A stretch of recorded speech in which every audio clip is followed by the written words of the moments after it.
Hi beautiful hearts, ഇത് Ron sir. ഇവിടെ technology വിശ്വസിക്കുന്നതിന് മുമ്പ് ചോദ്യം ചെയ്യപ്പെടും. നമ്മൾ ചർച്ച ചെയ്യാൻ പോകുന്ന ചൈനയുടെ AI ഡെവലപ്മെൻറ്റിനെ കുറിച്ചാണ്. നമുക്കറിയാം ചൈന ടെക്നോളജിയുടെ കാര്യത്തിൽ എല്ലാ രാജ്യത്തിനെ കടത്തി വെട്ടിക്കൊണ്ടിരിക്കുന്ന ഒരു കൺട്രി മാറിക്കൊണ്ടിരിക്കുകയാണല്ലേ. ഇപ്പം ഇതാ ഒരുപാട് ലേറ്റസ്റ്റ് ടെക്നോളജിക്കൽ അഡ്വാൻസ്മെൻറ്റ് ചൈനയിൽ വരുന്നതായിട്ട് റിപ്പോർട്ടുകൾ പറയുന്നുണ്ട്. റോബോട്ട്സ്, ഹ്യൂമനോയിഡ് റോബോട്ട്സ്, അതുകൂടാതെ തന്നെ ഡാൻസിങ് കാർസ്, ഫാസ്റ്റസ്റ്റ് ആയിട്ടുള്ള കാറ്, അതുകൂടാതെ വെള്ളത്തിൽ പൊന്തി നിൽക്കുന്ന കാറുകൾ, ഇങ്ങനെ കുറേ പുതിയ അഡ്വാൻസ്മെൻ്റാണ് വരും കാലഘട്ടത്തിൽ ചൈന അവതരിപ്പിക്കാൻ പോകുന്നത്. ഇതിൽ എടുത്തു പറയത്തക്ക ഒരു ഇത് സെൽഫ്ലെസ് ഡ്രൈവിംഗ് കാറാണ്. അതായത് GUA01 എന്ന് പറയുന്ന പേരിൽ സിമോ എന്ന് പറയുന്ന ഒരു കമ്പാനിയനോട് കൂടി, ആർട്ടിഫിഷ്യൽ ഇൻ്റലിജൻസ് കമ്പാനിയനോട് കൂടിയാണ് പുതിയ കാറ് അവർ ലോഞ്ച് ചെയ്തത്. നമുക്ക് ഒരു ഡ്രൈവർ ഇല്ലാത്ത കാറായിട്ട് അതിനെ യൂസ് ചെയ്യാം. കൂടാതെ AIയുടെ ഒരു കമ്പാനിയൻ കൂടി അതിൻ്റെ അകത്തുണ്ട്. അതിപ്പം അവർ ഓൾറെഡി ലോഞ്ച് ചെയ്തു. അത് വലിയൊരു അഡ്വാൻസ്മെൻ്റ് ആണ്. സാധാരണ നമ്മൾ ടെസ്ല പോലുള്ള സെൽഫ് ഡ്രൈവിംഗ് കാർസ് കണ്ടിട്ടുണ്ട്, ഡ്രൈവർലെസ് കാർ കണ്ടിട്ടുണ്ട്. അതിനെയൊക്കെ കടത്തി വെട്ടിയിട്ടാണ് ഈ പുതിയ ഡ്രൈവർലെസ് കാറ് അവർ ലോഞ്ച് ചെയ്തേക്കുന്നത്. അതുകൂടാതെ ഒരു ഡാൻസിങ് കാറ്, അതായത്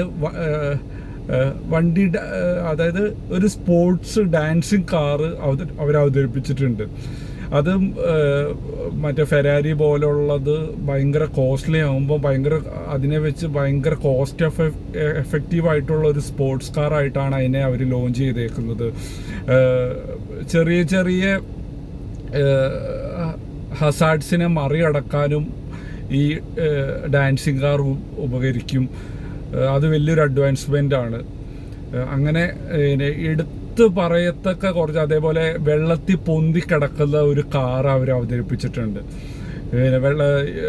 എനിക്കൊന്ന് BYDയുടെ ആണെന്ന് തോന്നുന്നു. വെള്ളത്തിൽ പൊന്തി അരമണിക്കൂറോളം പൊന്തി കിടക്കുന്ന രീതിയിലുള്ള ഒരു കാറ് അവർ ചൈന അവതരിപ്പിച്ചിട്ടുണ്ട്. പിന്നെ ഹ്യൂമനോയിഡ് റോബോട്ട്സ്, അത് നമുക്ക് ക്ലീനിങ് മുതൽ എല്ലാ കാര്യങ്ങളും ചെയ്യുന്ന ഒരു റോബോട്ടിനെ അവർ അവതരിപ്പിച്ചിട്ടുണ്ട്. അത് കൂടാതെ അവരുടെ വലിയൊരു അഡ്വാൻസ്മെൻ്റ് എന്ന് പറയുന്ന വേറൊരു സംഭവം, മനുഷ്യനെ പോലെ തോന്നിക്കുന്ന റോബോട്ട്സ് അവർ അത് ലോഞ്ച്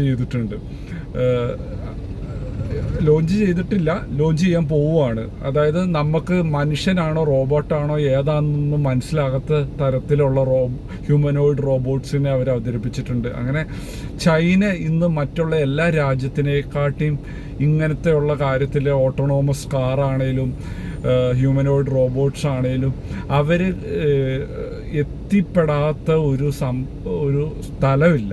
അത്രയും രീതിയിലുള്ള ടെക്നോളജിക്കൽ അഡ്വാൻസ്മെൻ്റ് ആണ് മറ്റുള്ള കൺട്രീനെ വെച്ചിട്ട് അവർ ഡെവലപ്പ് ചെയ്തേക്കുന്നത്. വരും കാലങ്ങളിൽ നമുക്ക് എനിക്ക് തോന്നുന്നു ഈ AIയുടെ കാര്യത്തിൽ ഒരു സൂപ്പർ പവറായിട്ട് മാറാനുള്ള ഒരു രാജ്യമാണ്. മാറാനുള്ളതെന്നല്ല, അവർ ഓൾറെഡി ആണ്. ചൈനയെ കുറിച്ച് നിങ്ങളുടെ അഭിപ്രായം എന്താ? അത് കമൻറ്റ് ചെയ്യുക.